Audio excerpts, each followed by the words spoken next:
김동길 연세대 명예교수가 문재인 대통령에 남긴 당부글이 있는데 이게 지금 논란이 되고 있다고 합니다. 네, 그렇습니다. 강병규 기자, 어떤 내용입니까? 네, 제 이름 불러주셔서 감사드리고요. 네, 설명을 드리겠습니다. 예, 지금 큰 화면으로 보시겠는데요. 우선 5월 11일 날 김동길 교수가 적은 글입니다.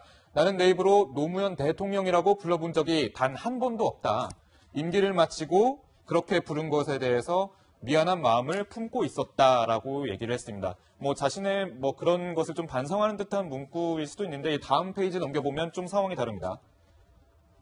나는 문재인 후보가 직무를 시작하자마자 그를 문재인 대통령이라 부른다. 그런데 문재인 대통령에게 임기가 끝나도 자살하지 마시오라고 적어놨습니다. 이게 무슨 내용일까요? 이게 응원을 하는 걸까요? 아니면은 비판을 하는 걸까요? 이런 얘기가 나오는데 이제 비판하는 저주하는 글일 수도 있다라고 하는 분석이 나오는 이유는 2009년 그러니까 노무현 전 대통령이 서거하기 한 달 전에 올라온 글 때문입니다. 일단은 보면요, 당시 노무현 대통령은 국민에게 사과하는 의미에서 자살을 하거나 아니면 재판을 받고 감옥에 가서 복역하는 수밖에 없겠다. 그러니까 자살을 해야 한다라는 식의 그런 발언이 좀 나와서 많이 무리를 빚었거든요. 근데 사실 5년 전에도 이 김 교수는 저희 채널A에 나와서 이렇게 말하기도 했는데요. 잠시 들어보시겠습니다. 그때 깜짝 놀라지 않으셨습니까? 난 놀라지는 않았죠. 아니, 검찰에 불려다녀?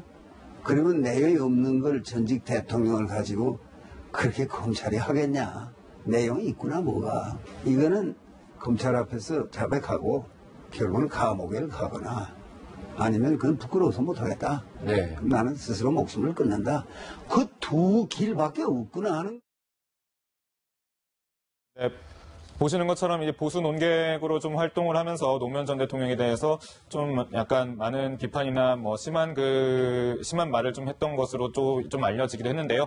방금 전에 그 2009년에 좀 설명해드린 그 글은 김동길 본인의 개인 홈페이지에서 적었던 글로서 일단 추가적으로 설명을 드렸습니다. 네, 5년 전까지만 해도 노무현 전 대통령을 인정하지 않았던 김동길 교수가 이번 노무현 전 대통령의 가장 가까웠던 친구인 문재인 대통령의 당선을 축하하면서도 축하글의 맨 마지막에 그래도 자살은 하지 말아라 대통령이라고 부를 테니 이렇게 얘기한 거 이게 정말 저주가 아니겠느냐 이런 비판적인 시선도 있기 때문에 논란이 되고 있는데 이현수 기자 여야 가릴 것 없이 이게 좀 문제가 있는 발언이냐 아니냐라는 문제 지적들이 있다면서요. 여야 할 것 없이 진영과 상관없이 우선 지금 사실 첫 출발을 하는 대통령에게 이렇게 즐거운 이야기를 하지 못하더라도 이런 죽음과 관련된 이야기를 할 필요가 있었느냐. 특히 온라인상에서는 제가 여러 가지 기사를 읽어보고 글들을 많이 찾아봤는데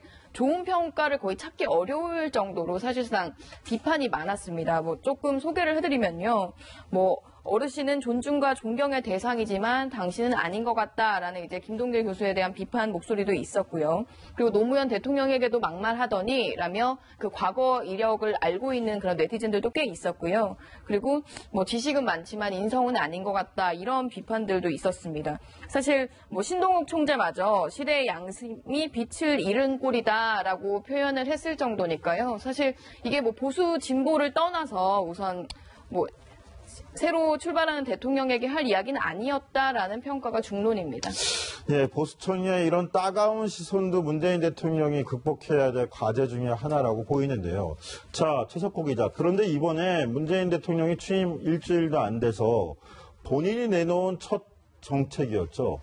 공공분야 비정규직의 정규직화 문제를 두고 다시 부메랑이 돼서 부담이 되고 있다. 이런 소식들이 되고 있는데 어떤 내용들입니까? 그렇죠. 인천공항공사를 찾아서 비정규직, 공공부문 비정규직 제로 시대를 만들겠다 이렇게 얘기를 했고 그 사장도 나서서 1만 명의 일자리를 정규직으로 돌리겠다 이렇게 약속을 하지 않았습니까? 그러면서 이러한 문재인 대통령의 이러한 1000명이 비정규직 노동자들의 움직임이 활발해지는 어떤 촉매제가 됐다 이러한 이야기가 나옵니다.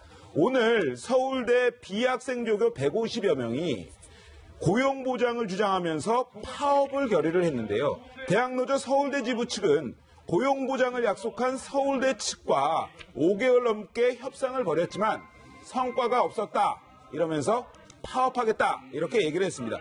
하지만 일각에서는 대통령이 바뀌고 어떤 비정규직의 정규직 전환을 약속한 만큼 비정규직들의 움직임이 격해지는 것 아니냐. 그래서 재계도 긴장하고 있다. 이렇게 말을 하기도 하는데요. 하지만 서울대 비학생조교 측은 법인 직원의 8급의 80% 임금을 주겠다. 그러면 우리가 받던 연봉보다 1,000만 원 정도가 더 낮아진다. 이것은 서울대 측의 아주 그냥 편파적이고 자기들만 아는 처사다. 이렇게 이야기를 하면서 파업을 이어가겠다고 발표했습니다. 자, 서울대 비학생 조교 노조뿐만이 아니라 지금 집배원 노조, 간호조무사 노조 등도 정규직화로의 전환을 요구하면서 파업 등을 좀 결의할 움직임을 보이고 있다는데요.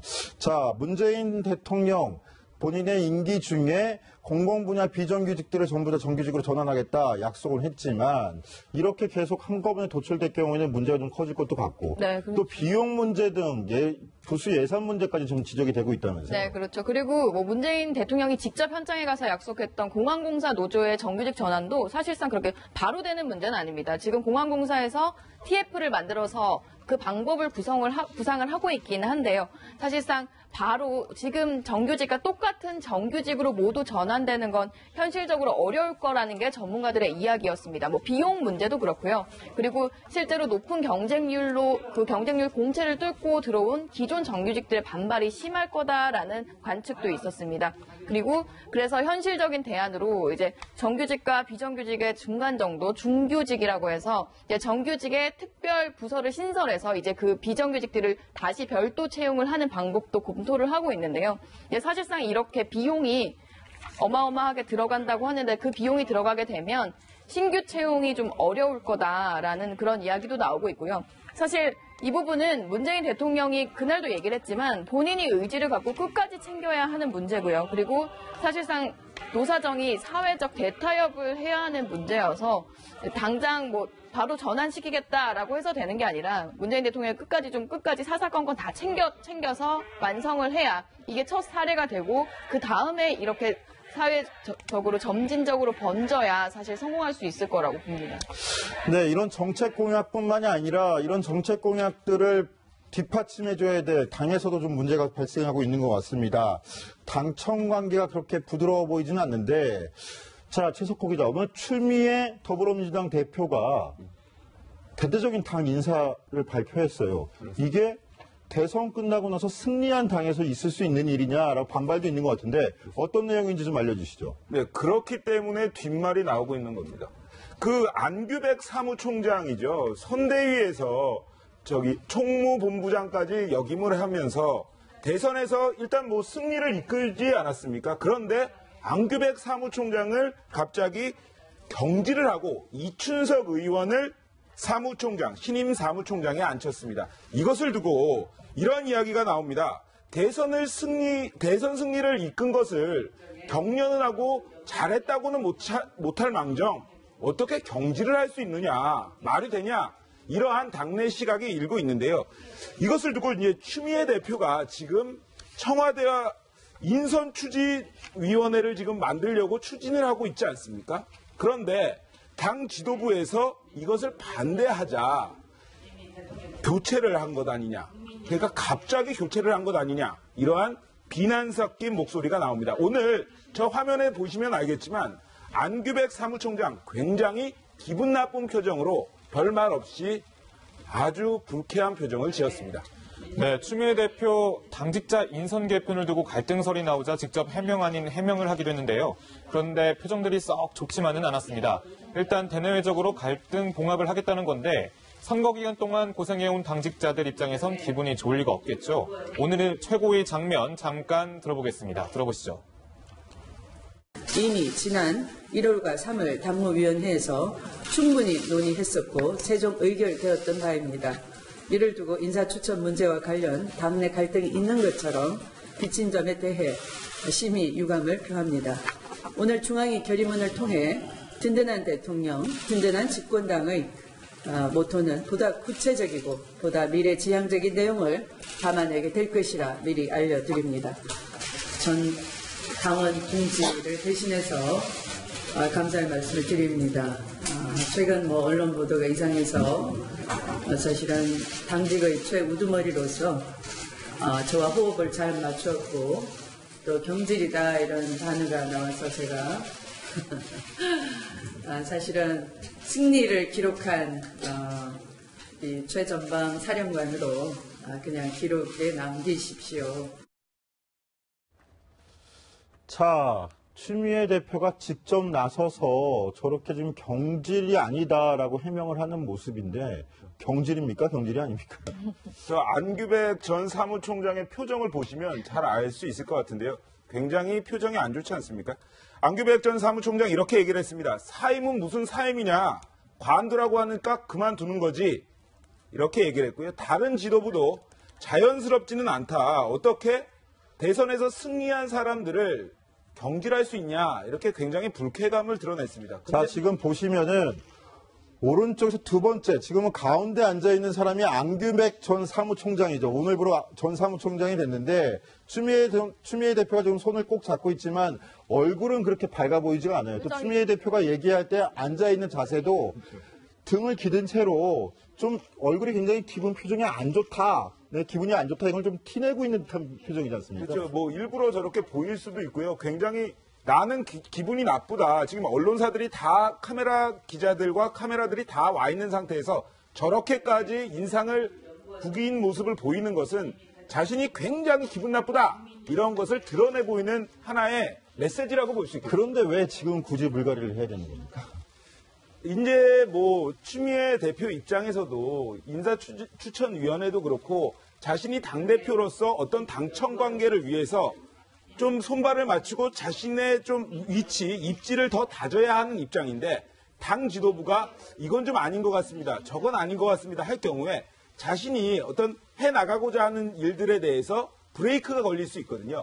하기 때문에 자신과 좀 더 손발이 맞는 사람들과 함께 하겠다. 이러한 의사를 표명한 것으로 보이고요. 또다시 김민석 전 의원 얘기가 나옵니다. 사실은 김민석 전 의원 같은 경우에 선대위 상황실장을 맡길 때도 굉장히 추미애 대표가 챙겼고 그다음에 정무수석 자리도 굉장히 만들어서 보내려고 했다. 이러한 얘기가 있었잖아요. 사실은 김민석 전 의원을 사무총장에 하기 위해서 이렇게 경질까지 한 것 아니냐 이러한 얘기가 나오는데 결국 김민석 전 의원 같은 경우에는 당의 싱크탱크죠. 민주정책연구원장으로 임명이 됐습니다. 네, 그런가 하면 선거 기간 내내 모습을 드러내지 않았던 문재인 대통령의 아들 준용 씨가 저희 채널A와의 단독 인터뷰를 통해 그동안 의혹들을 해명하고 나섰는데요. 하지만 다른 정당들은 이 인터뷰 내용을 갖고 다시 공세에 나섰습니다. 발단이 된 문준용 씨의 말들을 직접 들어보시겠습니다.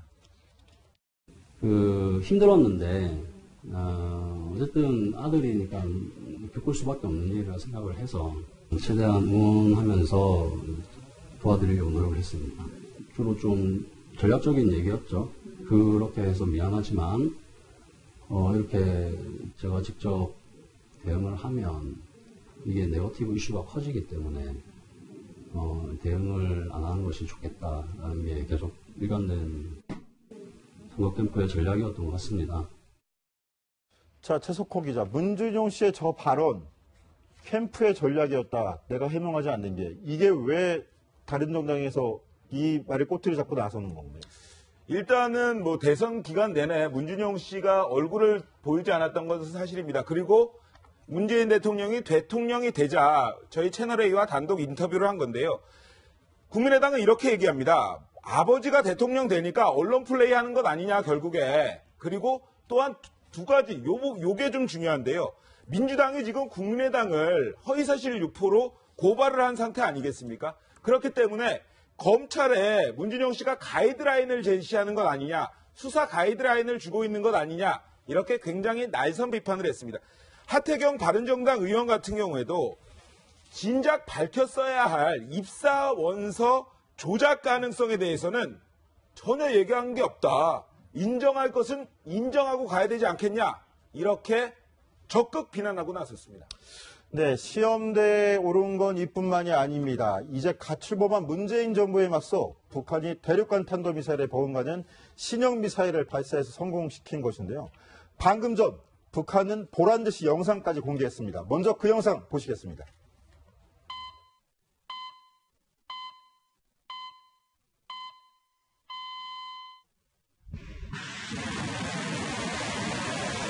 네, 지금 북한이 방금 전 3시 30분부터 공개하기 시작한 영상입니다.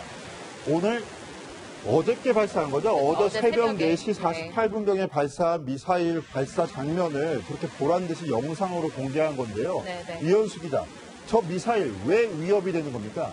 네, 우선 저 화면에서 보이는 대로 신형 지대지 중장거리 미사일입니다. 그리고 발사가 성공한 것으로 최종 확인이 되고 있고요. 북한에서 처음으로 미사일명을 밝힌 것도 처음인데 화성 12호라고 불리는 지대지 중장거리 미사일입니다. 네, 지금 사실상 화면에서도 꽤 높이 올라간 걸로 보이는데요. 그 성능이 ICBM을 필적할 정도로 이번에 성능이 인정된 겁니다. 사실상 미국 본토까지 위협이 가능하다는 건데요. 최대 고도가 2,000km가 훌쩍 넘어섰습니다. 자, 북한이 저 영상을 공개하면서 네. 밝힌 게 저 미사일이 지금 높이 올라간다라고 저희가 말씀드렸는데 2,111.5km까지 네. 치솟았다 그렇습니다. 그렇죠. 대기권을 뚫은 것뿐만 아니라 2,000km를 넘은 건 이번이 처음이라는 거죠. 북한이 쏜 미사일 중에. 처음이기도 하고 사실상 미국 본토까지 위협을 할 수 있기 때문에 이때까지 북한이 사실 구두로만 협박성으로 해왔던 이야기들이 사실상 기술적으로 구현될 수 있을 가능성이 제기된 거여서 뭐 ICBM에 필적한다고 하니 사실상 상당히 뭐 주변국에서도 긴장을 한 모양새입니다. 자, 저 미사일이 지금 이현수 기자 설명하는데 네. 미국까지 타격할 수 네, 있다는데 네, 저게 높이 쏘아 올려서 그렇지 35도에서 40도 각도로 쏘면 그렇죠. 거리가 달라지는 6,000km 거죠. 이상을 날아간다는 거예요. 네. 그럼 미국 알래스카까지 직접 타격이 그렇죠. 가능하다는 건데 저기서 2,000km만 더하면 미국 서부 지역까지 직접 타격할 수 있습니다. 미국 입장에서는 굉장히 위협이 될 만한 요소인 것 같아요. 그리고 북한이 확실히 새벽에 발사를 하고 특히 대미 협상용으로 보입니다. 실제로 뭐 지금 미국도 새 정부가 들어섰고 그리고 우리나라도 새 대통령이 들어선 가운데 사실상 이 대미 협상용으로 그 새벽에 그리고 문 대통령 취임한 지 사실 나흘 만에 이런 미사일 도발을 한 것으로 게다가 신형 미사일의 성능도 상당히 높은 것으로 알려져서 지금 파장이 클 것으로 보입니다. 자, 북한이 함께 공개한 미사일 사진들도 보이는데 저 미사일 근데 어디선가 본 것 같습니다. 얼마 전 열병식 때도 네. 공개한 적이 있다면서요? 네, 공개한 적이 있었고요. 실제로 이게 기존 발사대에서 발사를 하는 것뿐만이 아니라 이동 발사대라고 하죠. 지금 아까 발사될 때 화면을 보면 사실 정확히 어디에서 쏘는지 정확하게 보이진 자, 않지만 저게 얼마 전에 있었던 열병식 네, 때 공개했던 그 미사일인데 좀 전에 노란색 띠로만 네, 바뀌었지 네. 똑같은 것 같아요. 그 앞에서 이제 김정은이 현지 지도를 했고 실제로 그 발사 현장에서도 있었던 것으로 보이는데요. 그 발사하는 모습을 보면 그 기존의 장치를 떠나서 이동식 발사대에서도 발사가 가능해서 이게 기존의 그 준비 과정 없이도 즉각적으로 그런 발사가 가능하다는 분석까지 나오고 있습니다. 자, 강병규 기자. 근데 네. 저게 지금 문제가 될 만한 게 문재인 대통령 취임 전부터 대선 후보 시절부터 공약해왔지 않습니까? 금강산 관광 재개하고 개성공단 부활하겠다 이렇게 약속을 해왔는데 북한이 저런 어마무시한 미사일까지 공개했는데 이게 가능하겠습니까? 뭐 제 생각은 좀 이런데요. 왜냐하면 그 문재인 대통령이 이제 공약을 내세운 건 선 태도 변화 후 대화입니다. 그러니까 이런 도발의 움직임을 보일수록 더 대화는 멀어진다라는 입장을 밝히고 있고요. 또 임종석 비서실장은 라디오에서 이런 말을 한 적이 있었습니다. 이 4강 특사를 이용해서 외교적으로 일단은 우리 편을 좀 더 우리의 의사를 좀 더 확고히 다져놓은 다음에 이런 대화로 이끌어내는 정책을 좀 더 사용할 것이다라는 그런 면을 강조했거든요. 그러니까 기존 기조와는 좀 달라지지는 않을 거라는 분석이 나오고 있습니다. 네. 부드럽지 못한 당청 관계 그리고 북한의 대남, 대미 위협까지 지금 문재인 대통령, 문재인 정부가 마주하고 있는 과제도 만만치 않은데요. 첫 번째 과제, 국내 정책의 과제는 이 문제가 될 것 같습니다. 이낙연 국무총리 후보자에 대한 인사청문회겠죠. 이 총리 후보자도 정부 청사에 출근을 하며 업무 준비에 착수했는데요. 오늘 강병규 기자가 그 출근 모습을 취재했습니다. 함께 보시겠습니다. 네, 국무총리 후보자가 인사청문회를 준비하는 서울통이동 금융감독원 연수원 앞입니다. 이낙연 국무총리 후보자는 어제부터 이곳에 출근을 했는데요. 본격적인 인사청문회 준비에 돌입했습니다.